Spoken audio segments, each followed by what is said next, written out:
इसका मतलब ये हुआ कि जब दो बच्चे होंगे, लड़का लड़की, जब ये बड़े होंगे, आपने देखा होगा कि 8-10 साल की उम्र होते होते, बल्कि आजकल तो 6-7 साल की उम्र होते होते लड़कियों का बिहेवियर और लड़कों का बिहेवियर अलग होने लगता है।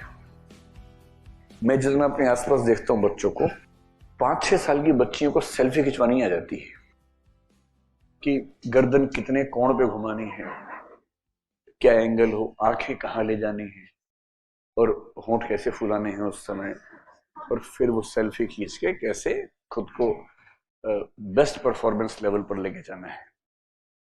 और लड़के ताउम्र गधे के गधे रह जाते हैं इस मामले में। फोटो खिंचवाने के समय लगता है कि जेल का कैदी खड़ा हुआ है और उसको जबरदस्ती मार के फोटो खिंचवाई जा रही है उसकी। ऐसा क्यों? आप लोग मानते हैं कि ऐसा होता है ना? ऐसा तो नहीं कि मैं किसी आइलैंड पे रहता हूं, है ना, मैं भी उसी समाज में जहां पे रहते हैं। ऐसा क्यों होता होगा? दो ही इंटरप्रिटेशन हो सकती है। One, biologically girls do have some tendencies which increase or which are expressed with the time, and they are more into such things, more into the things which can help them look beautiful. एक तो ये हो सकता है। Second, during the child rearing there are some impacts on the girls, not on the boys, which compel them, which motivate them, inspire them to look beautiful and to do such acts through which they can be known as a beautiful human being. अब ये social construct है या biological construct है, इस पे debate है। तो England में एक रिसर्च हुआ, मेरे ख्याल से करीब 50 साल पहले की बात है। उसको बोलते हैं नॉन सेक्सिस्ट चाइल्ड रियरिंग। एक एक्सपेरिमेंट हुआ। The purpose of the experiment was we will keep, let us say, 10 boys, 10 girls from the very childhood in one hostel, and that hostel will be cut off from the remaining society.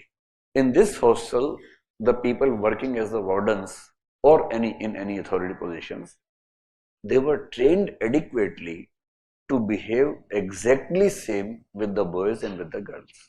It was made sure that the toys are given to the boys and girls which are equal. सारी choices equal हैं। खिलौनों का कमरा है, दोनों को दे दिया, कोई भी चुन लो अपने आप।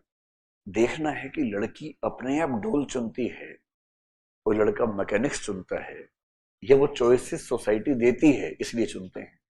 आपने देखा होगा लड़कों को जनरली कौन से खिलौने अच्छे लगते हैं? मैकेनिक्स, ट्रेड वाला खेलने वाला कुछ हो, या वॉयलेंस वाला हो, बैट बॉल, है ना, हॉकी, जिसमें मारपीट होती हो किसी तरह की, some sort of violence, boxing जैसे हो, सम सॉर्ट ऑफ वॉयलेंस जिस गेम में होगी, they are more attractive to those games.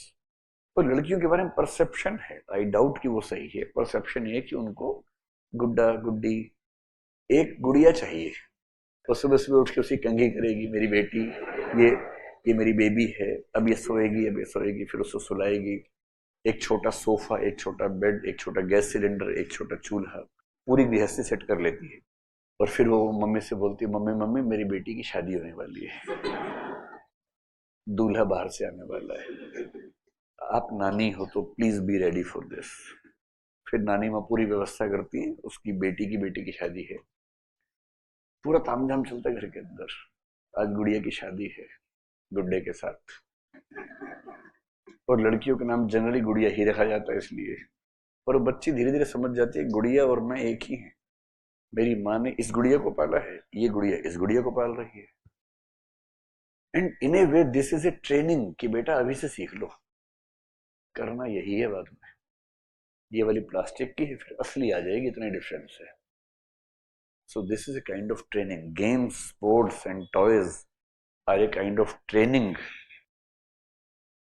ऐसी ट्रेनिंग जो पता नहीं चलती है पर होती ट्रेनिंग है, so that the girl is mentally prepared to rear a child or more than one children when she is a grown human being, grown up individual. तो एक्सपेरिमेंट में कोशिश की गई कि लड़के लड़की को बिल्कुल एहसास करवाना ही नहीं है कि वो लड़का है कि लड़की है, they are just children, nothing else. 10-12 साल ये एक्सपेरिमेंट चला और फिर फेल हो गया, क्योंकि उस हॉस्टल में भी लड़कियां लड़कियां हो गई और लड़के लड़के हो गए। कोशिश थी कि लड़के लड़कियां ना हो, केवल बच्चे रहे। आप समझ रहे हैं सेंटेंस को? तो लड़कियों में वो कैरेक्टरिस्टिक्स आने लग गए जिनको सोसाइटी में गर्ल लाइक कैरेक्टरिस्टिक्स कहते हैं, और लड़कों में वो जो बॉयिश टेंडेंसीज होती है वो आने लग गई। क्यों आई कहना मुश्किल है, क्योंकि थोड़ा बहुत इंटरेक्शन बाहर की सोसाइटी से था इन बच्चों का, थोड़ा बहुत, बहुत कम था। So maybe that impacted, but one super experiment of sexless or non-sexist child rearing finally failed. So there is a dispute whether girls and boys are different at the level of biology or biogrammar, or all the boyish or girlish things are social constructs. Some feminists believe they are just social constructs, nothing else. Some people, especially from anthropology, some from sociology, believe no, there is a human biogrammar. I believe both the things are right. To some extent, biogrammars do work. To some extent, social constructs also work. तो हम ये मान सकते हैं कि अगर कोई लड़का है या लड़की है तो उसके एटीट्यूड्स में डिफरेंस का होना प्रोबेबल है. We can believe in that to some extent.